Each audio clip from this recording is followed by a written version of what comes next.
YCP అధినేత జగన్ కి Balineni Srinivasa Reddy shock ఇచ్చారు. ఒంగోలులో వైఎస్ఆర్సీపీని ఖాళీ చేశారు బాలినేని. 43 మంది ఉన్నటువంటి మున్సిపల్ కార్పొరేటర్లను కేవలం 4కే పరిమితం చేశారు. ఒక్కరోజే నిన్న 20 మంది వైసీపీ కార్పొరేటర్లను జనసేనలోకి కలిపేశారని జనసేన తీర్థం పుచ్చుకున్నారు. 20 మంది కార్పొరేటర్లు. బాలినేని నెక్స్ట్ ఫోకస్ వైసీపీకి చెందినటువంటి జెడ్పీటీసీలు, ఎంపీపీలు, సర్పంచ్ అన్నట్టుగా తెలుస్తోంది. తనను అవమానించినందుకు జగన్ పై రివెంజ్ తీసుకుంటున్నారు బాలినేని. జిల్లాలో వైసీపీని నామరూపాలు లేకుండా చేయాలని స్కెచ్ వేసినట్టు తెలుస్తోంది. అయితే బాలినేనికి అన్ని రకాలుగా డిప్యూటీ సీఎం పవన్ కళ్యాణ్ ఆశీస్సులున్నాయి, సపోర్ట్ కూడా ఉంది. బాలినేని కార్పొరేటర్లు ఇప్పటికే 20 మందిని తమ వైపు తిప్పుకోవడం, వైసీపీని కేవలం 4 స్థానాలకే పరిమితం చేయడం, మరోవైపుగా జెడ్పీటీసీ, ఎంపీపీలపై నెక్స్ట్ స్కెచ్ అన్నట్టుగా కనబడుతోంది. పవన్ కళ్యాణ్ పూర్తి సపోర్ట్ బాలినేని శ్రీనివాసరెడ్డికి ఉంది.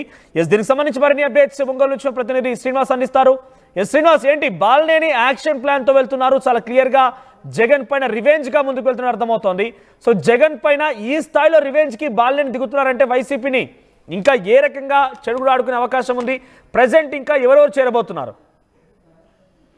రోహిత్, మొత్తానికి ప్రకాశం జిల్లా కేంద్రమైన ఒంగోలులో స్టార్ట్ అయినటువంటి ఈ రాజకీయ ప్రకంపనలు మొత్తం జిల్లా వ్యాప్తంగా కూడా అంటుకునే పరిస్థితి ఉంది. ఎందుకంటే మొన్నటి వరకు మంత్రి హోదా అనుభవించినటువంటి మాజీ మంత్రి బాలినేని శ్రీనివాసరెడ్డి ఎన్నికల అనంతరం వైసీపీని వీడే సమయంలో వైఎస్ జగన్మోహన్ రెడ్డి మీద, అదేవిధంగా పార్టీలో ఉన్న కొంతమంది మీద కూడా అతను విమర్శలు చేస్తూ వెళ్ళిపోయిన నేపథ్యంలో ఖచ్చితంగా ఇతను జనసేనకి వెళ్లేదాని కోసం ఒక మార్గం అయితే రెడీ చేసుకున్నారని చెప్పేసి అప్పట్లో తెలిసింది. కాకపోతే ఇటువంటి మాస్టర్ ప్లాన్ ఒకటి ఉందని చెప్పేసి రాను రాను తెలిసిన పరిస్థితి ఉంది. అందులో భాగంగానే నిన్నటికి నిన్న 20 మంది కార్పొరేటర్లు, ఒంగోలులో ఉన్నటువంటి 50 డివిజన్ 50 కార్పొరేటర్లో 41 ఉన్నటువంటి మెజార్టీ వైసీపీకి అయితే, దాంట్లో ప్రభుత్వం మారిన తర్వాత సుమారు 19 మంది టీడీపీకి వెళ్ళారు.